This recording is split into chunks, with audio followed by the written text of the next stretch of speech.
Order! Order! You are an incorrigible delinquent at times. Behave yourself, man!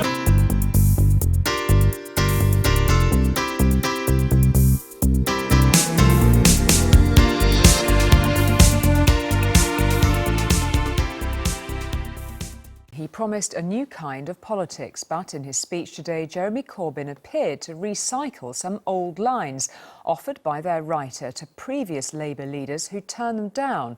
He delivered them to cheering delegates from a lectern bearing the logo "Straight-Talking Honest Politics." And cheer they did when he promised an alternative to Conservative austerity, more social housing, more help for the self-employed.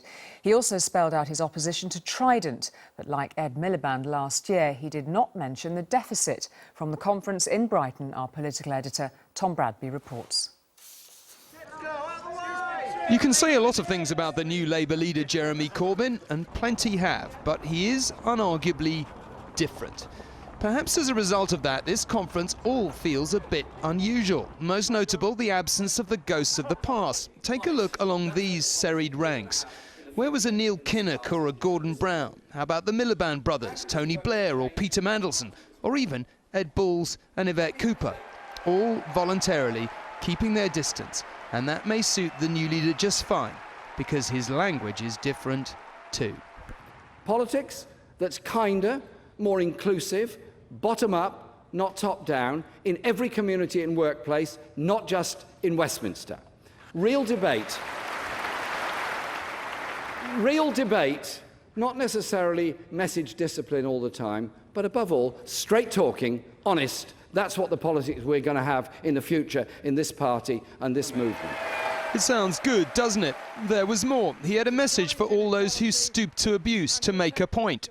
So I say to all activists, whether Labour or not, cut out the personal abuse, cut out the cyberbullying, and especially the misogynistic abuse online, and let's get on with bringing real values back into politics. They loved that, and by now he was in his stride. Excitement was building in the party, he said. Young people and older people are fizzing with ideas. Let's give them the space for that fizz to explode into the joy we want of a better society. That may be great, but here's the tricky bit. If everyone is fizzing, how come most of the ideas are ones that have been around for decades? First, there was Trident. I don't believe that £100 billion spent on a new generation of nuclear weapons, taking up a quarter of our defence budget, is the right way forward. And then there was renationalising the railways. It was wonderful to see conference this morning agree on our new plan to bring the private franchises into public ownership as they expire. You can approve of these measures or not, but like most of the other big policies on display today, they have been articles of faith for the old left for a very long time. In short then, new language here, but it seems old solutions. At least it sounded like new language, but there was some controversy tonight after it emerged that quite a bit of it sounded a lot like a speech published on a blog by a Labour Party activist 4 years ago. See what you think.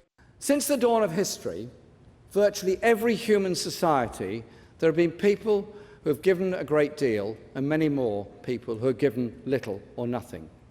Some people have property and power, class and capital, status and clout, which are denied to the many. The activist who wrote the blog said he'd offered these passages to Ed Miliband and indeed every Labour leader since the 1970s, but had always been rejected until now. In the hall, though, Mr. Corbyn himself was not the only one struggling to adapt to all the attention. This is his wife, Laura. Have you been waiting for this moment for a long time? Yes. It did go down very well in the hall, but unfortunately tonight it was not the fresh bits of the speech that seemed to be generating headlines. Hardly fresh ideas, though, if this speech was written for Ed Miliband and he rejected it. Why are you so cynical? This was new ideas about a new way of doing politics, where we involve people, we treat people with respect, and that's different. The speech was different, new even. The policy ideas, though, were not. That said, the Corbyn project is still in its infancy. Tom Bradby, ITV News in Brighton. Well, no one really knew what to expect from Mr Corbyn's speech. His message and his style are now under the political microscope. Our deputy political editor, Chris Shipp, has been putting the speech to the test with 3 opinion formers and gauging the mood music around it. A stroll along Brighton's promenade from the conference hall brings you to this Victorian bandstand, where after the speech we assembled 3 people who worked for or supported 3 different kinds of Labour leader. Philip Collins penned speeches for Tony Blair and now writes for The Times. Aisha Hazarika worked for both Ed Miliband and Harriet Harman. Guardian columnist Owen Jones is an enthusiastic supporter of Jeremy Corbyn. Have you learnt anything new about Jeremy Corbyn, and has he taken another step to becoming a leader with longevity, but also a potential Prime Minister? I think, yes, the fact he talked about the self-employed of this country who lack rights, who he wants to stand up for. The fact he talks about quite a patriotic vision of Britain and its history of people fighting for justice. I think it's actually quite a compelling vision. I thought it was a speech that was narrow, that was focused on the Labour Party and on the left, and had very little to reach out. All the ovations were on left-wing points. It was a good speech. I thought the delivery was good. I thought the jokes were quite good. But he's got to do more to reach out. You get a really important chance at conference speeches to not just talk to people in the room, but people in their living rooms. And I don't think he did that.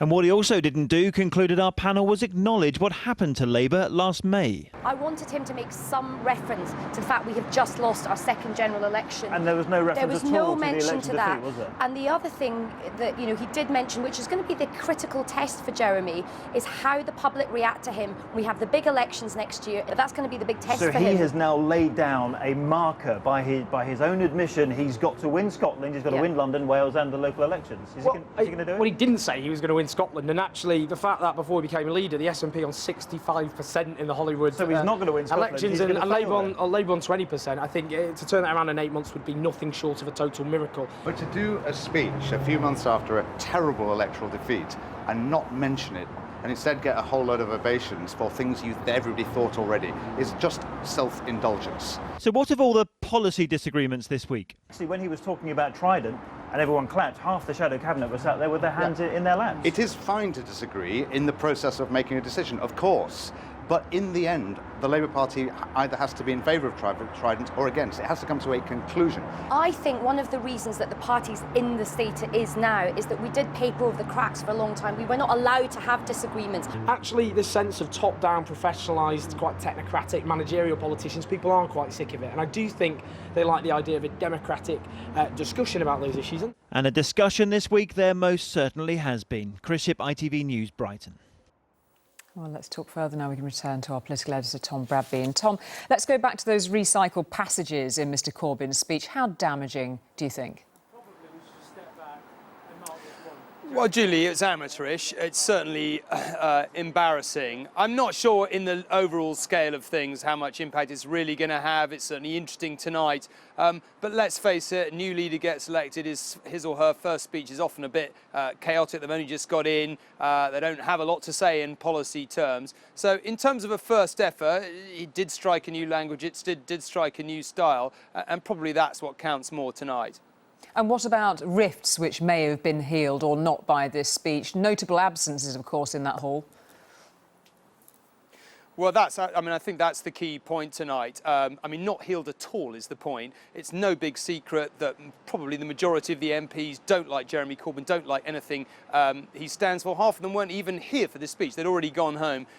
They think, by and large, a lot of them, the speech was pretty hopeless. They're in despair about where the Labour Party is. They think that Mr Corbyn's in danger of undoing a lot of the good work that they've done to try and make the party electable. Of course, Mr Corbyn supporters are delighted that they've got a party they finally believe under their control that can actually be true to their values. There's a massive standoff between those two factions. Both of them have a nuclear option. The MPs could mount a coup at Westminster, which might succeed in getting rid of Mr Corbyn. The party activists could push through mandatory reselection, which would force every MP to be reselected by their local party before the next election, and might see a lot of them being chucked out. So both of them have those nuclear options. Both of them in a bit of a standoff at the moment, waiting to see where this goes. I think for a lot of people on the centre and the right of the party, the key question is, does Mr Corbyn want to take this all the way? Does he really want to be PM? Does he really want to stand in the next election? I think when it gets closer, things will come down to the wire.